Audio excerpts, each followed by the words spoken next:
Hej, velkommen til Big Jesse Gamer. I dag spiller vi lidt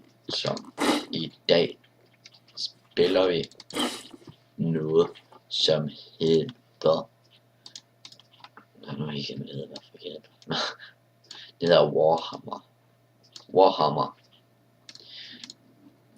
End time with them. Warhammer End time with them. Det er i hvert fald det, jeg vil huske. Det hedder. Og det er ligesom lidt for det, der er med i middelalderen, hvor der er sådan andre våben selvfølgelig. Men ellers er det lige præcis som lidt for det.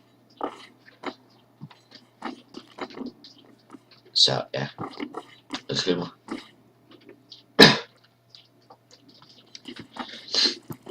Ja.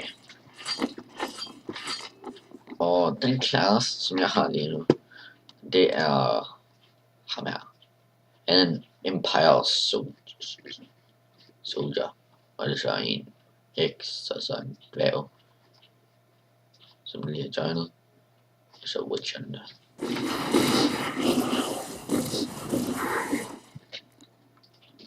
Der er sådan to laserguns.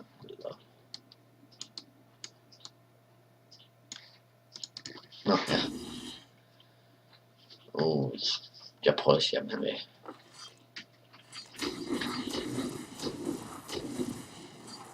Så ja. Okay, han vil ja. Nice. Det skulle være godt, når han ved det her. Shit. Jeg skal bare lige at vende her lidt.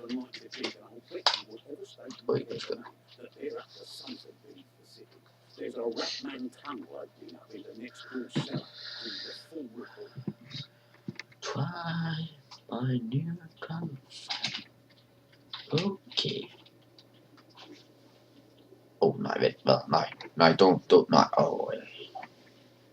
jeg ved sgu ikke, hvorfor man ikke kan nu. Jo, det er jeg sgu. Det er godt huske det her. Og level 15, jeg er i level 15, som vi kunne se nede i højre hjørne, og det logo lige nu. Han er level 21. Hvorfor ikke? Undskyld mig.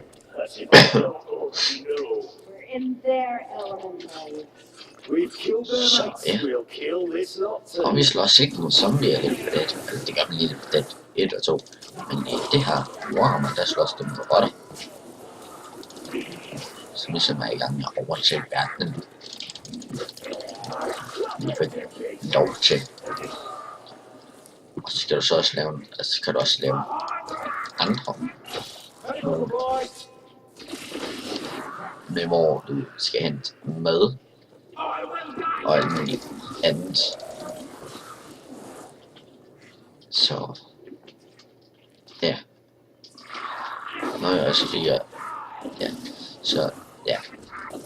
Og der var også en heks, soldier, dværg og en bueskytte, og så en der bare har dobbeltguns, som jeg synes ser rimelig godt ud. Men det uhyggeligste i det her spil er, det er når man er ved at dø, og så er det der billeder, der kan se ens spiller, hvor det er slaget om til kranier. Jeg synes det er det skræmmendeste i selve spillet. Altså noget nu, jeg tror nok I synes noget andet, som jeg kan, i hvert fald det jeg synes.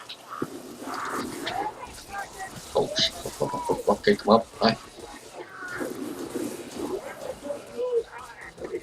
Det går sgu masse. Og pludselig kom der jord. Det går sgu selv i bomben. Det gør sig ikke.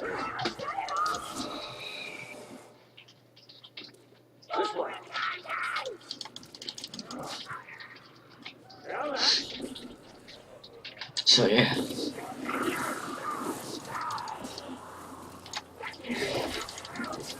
Så du kan så få forskellige ting, uden det koster noget. Det koster selvfølgelig bare at købe spillet.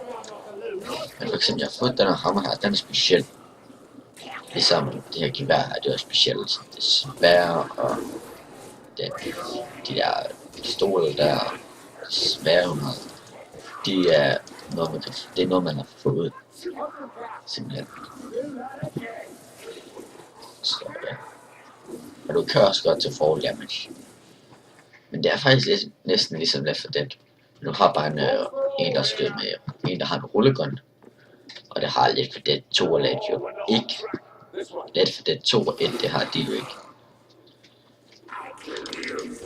De har en Hunter, som de så det før, som stod ovenpå en der. Og så har de selvfølgelig også en jockey, det var en til fat i en, eller ja, i halsen, og så den bare ført væk. Og I kan godt huske tanks, ikke? Det ved jeg ikke. Men det findes også i den her. Og der er han. Der er han. Der er han. Der er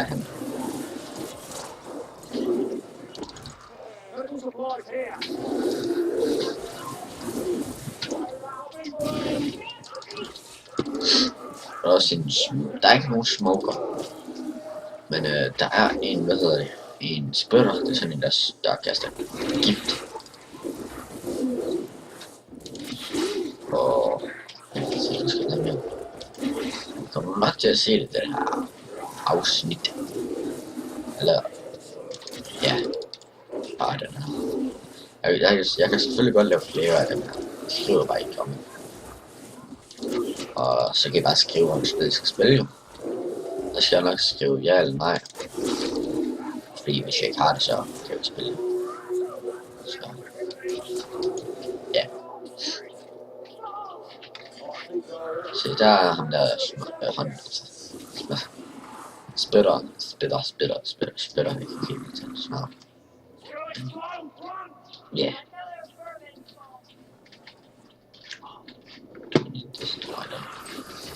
No, I don't. I need it.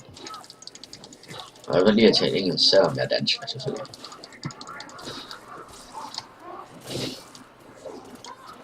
Og stokker din slå-knap, eller skyde-knap inden, venstre knap inden på min mus, så gør den ligesom ekstra skade, som jeg gør lige nu. Fordi ellers slår jeg bare normalt om på deres hoveder.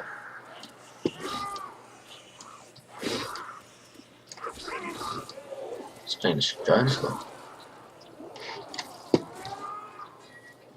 Og så ned. Og du skal være sikker på, at du går sammen med din teammates. Fordi du kan være fucked på et tidspunkt. Og helt godt. Siger det bare. For eksempel hvis din teammates nu hopper ned i sådan et hul der herhen, og du står heroppe, og der er en jockey der efter dig, så kan du ikke blive reddet, fordi de kan ikke komme op fra hullet af. Det var så irriterende, at der er mange steder, der sådan kan ske. Ja.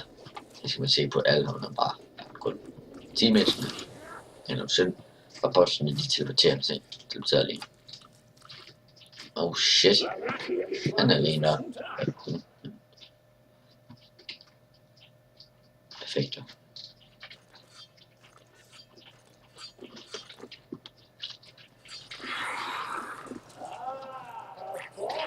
Jeg kan også fandt sådan en bør. Jeg ved, hvor længere en bog helt derhenne. Så er sådan en twink.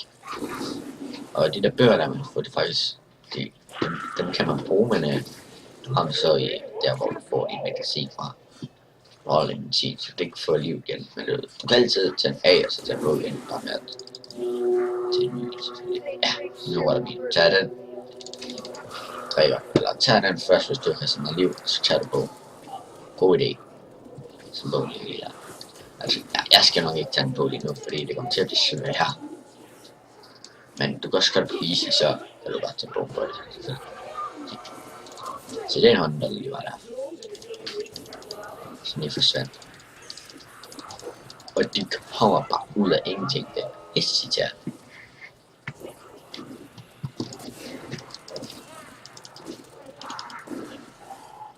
Der. Shit.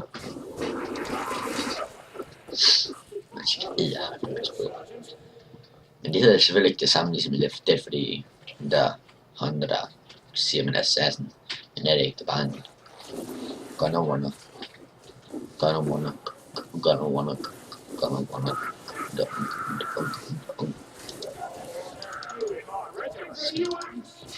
Ja. Og skulle lige tørre ned.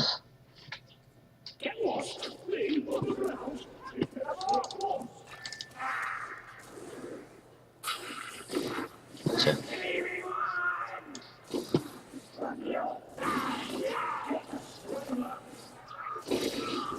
Nej, jeg ved ikke om det er. Hun er lidt søn nok. Fuck ja, hun er der. For der her kunne du heller ikke komme. Hun har gået rundt om. Det har jeg ikke lagt mærke til endnu. Ja, det gør det. Jeg tror jeg i hvert fald.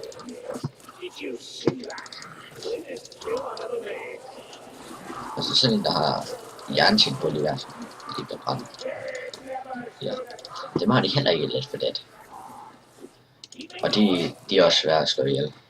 Så. Ja. Og de ting, som du har valgt til dine figurer, har de ting på sig, som bot choice. Så det er bare nice. Det er bare nice. Og hvis du ikke har spillet det her med nogle venner, eller ikke har set det spil før, så ved de kraften heller ikke. Undskyld, så ved de heller ikke, hvorfor man bare skal gå.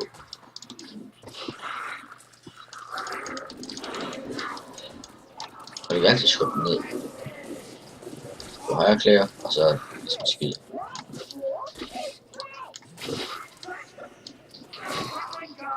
Og der minder mig om et andet spil, men jeg kan ikke huske, hvad det hedder.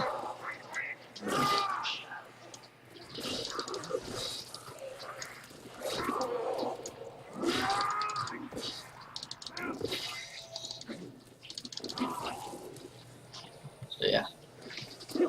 Se, sådan der har de heller ikke i den toilet.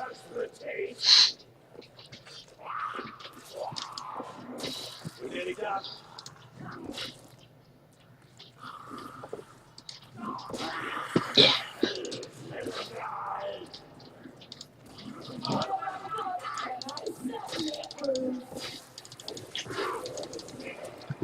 Jeg har så ikke meget at sige. Så jeg er ikke vant til sådan noget her. Hun snakker bare med. Ja, det er jeg ikke vant til. Det er altså ikke. Det er jeg simpelthen ikke vant til.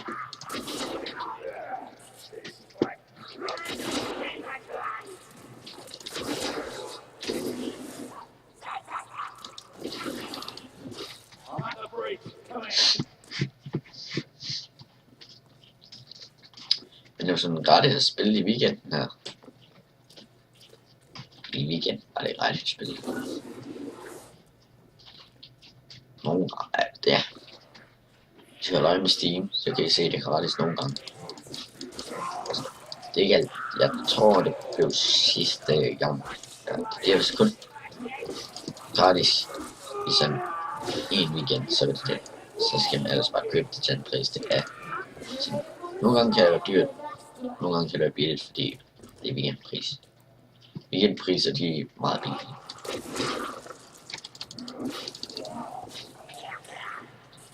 Så ja. Altså det vi går igennem lige nu, og det er faktisk ikke engang det sværeste. Det bliver det her. Nøj, vi skal det med hen til. Mener du det? Shit, jeg kan godt forstå, hvorfor vi går med lidt søvn. Det er godt med. Se her. Nej, hvad skal jeg? Se der går bare at skrulle ham ned, men det gør jeg ikke.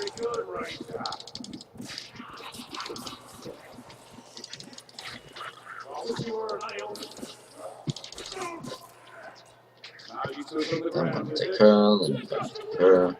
You're gonna take that, I'm gonna take this. Yeah, but he's not killing us. Oh shit, she's down. What the fuck?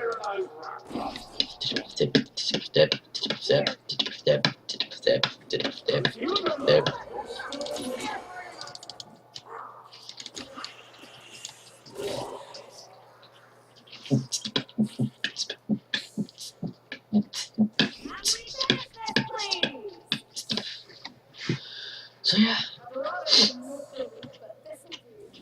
Eller jo, jeg tror faktisk, vi bare igennem det svære, jeg er ikke helt sikker. nogle gange glemmer det.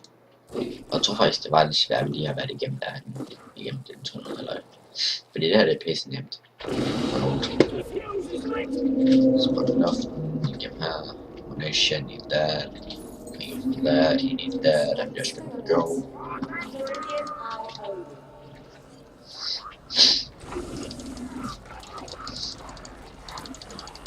Måske.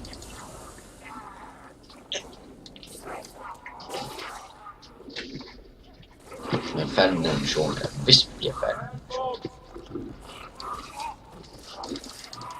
Oh shit.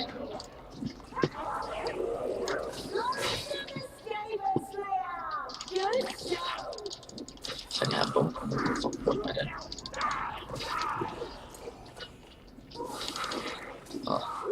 Pisse, lidt med det.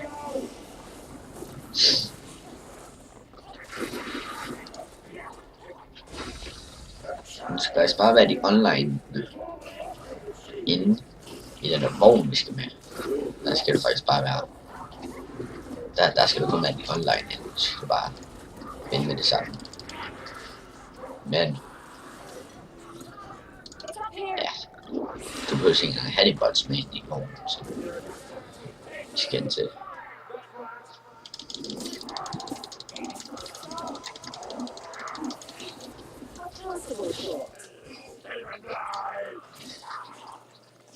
Det var 200.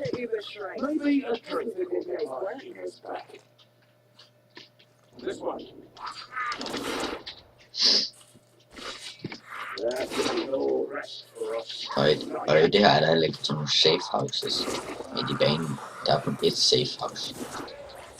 Og det er der, hvor du sådan prøver. Eller der er faktisk kun 2 safe houses. Der er en, hvor du skal vælge missionen. Ja, vælge missionen. Og den anden, det er, hvor du kan vælge på nogle ting, du har på din figur. Se, bånden er væk. Hallo. Så vi kan se, hvor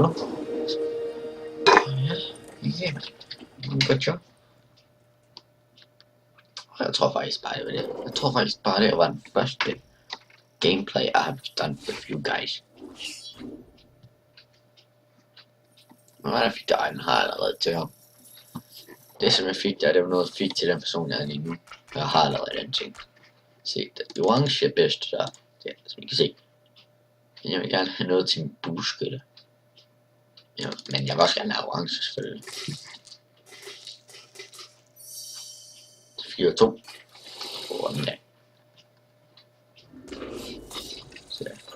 Og du kan også godt lade være med at ikke få 2 eller bare overhovedet ikke nogen af dem der.